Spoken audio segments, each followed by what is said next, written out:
ಸುಮಾರು 25 ವರ್ಷಗಳಿಂದ ಈ ಜಾಗದಲ್ಲಿ ಕಬಾಬ್ ತುಂಬಾನೇ ಸೂಪರ್ ಆಗಿರುತ್ತೆ. ಈ ಜಾಗದಲ್ಲಿ ಏನಪ್ಪ ಸ್ಪೆಷಲ್ ಅಂತ ಹೇಳಿದ್ರೆ ಕಬಾಬ್ ತುಂಬಾನೇ ಕ್ರಿಸ್ಪಿ ಆಗಿರುತ್ತೆ. ಈ ಕಬಾಬ್ ಅಂತಾನೆ ತುಂಬಾನೇ ಫ್ಯಾನ್ ಬೇಸ್ ಇದೆ. ಇಲ್ಲಿ ಕಬಾಬ್ ಅಂತ ತುಂಬಾನೇ ಕ್ರಿಸ್ಪಿ ಆಗಿರುತ್ತೆ. ತುಂಬಾನೇ ಎಣ್ಣೆ ಕೂಡ ತುಂಬಾ ಕ್ವಾಲಿಟಿ ಆಗಿ ಯೂಸ್ ಮಾಡ್ತಾರೆ.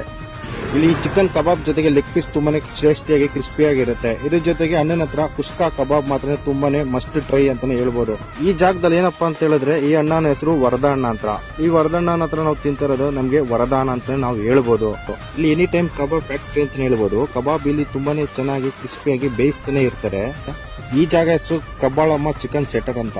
ಈ ಜಾಗ ಲೊಕೇಟ್ ಆಗಿರೋದು ಬನಶಂಕರಿ ಸೆಕೆಂಡ್ ಸ್ಟೇಜ್. ನಿಮ್ಗೆ ಜೈನ್ ಪ್ರಕೃತಿ apartment back side gate opposite ಅಲ್ಲಿ ನಿಮ್ಗೆ ಈ ಜಾಗ ಲೊಕೇಟ್ ಆಗಿರುತ್ತೆ. ಬನಶಂಕರಿ ಸೆಕೆಂಡ್ ಸ್ಟೇಜ್ ಅಲ್ಲಿ ಸಿಕ್ಕುವಂತ one of the best kebab centre ಅಂತ ನಾವು ಇದನ್ನ ಕರಿಬಹುದು. ಈ ಜಾಗ ಬನಶಂಕರಿ ಬಸ್ ಸ್ಟಾಪ್ ಇಂದ 500 ಮೀಟರ್ಸ್ ಅಲ್ಲಿ ತುಂಬಾನೇ ಹತ್ರದಲ್ಲೇ ಸಿಗುತ್ತೆ.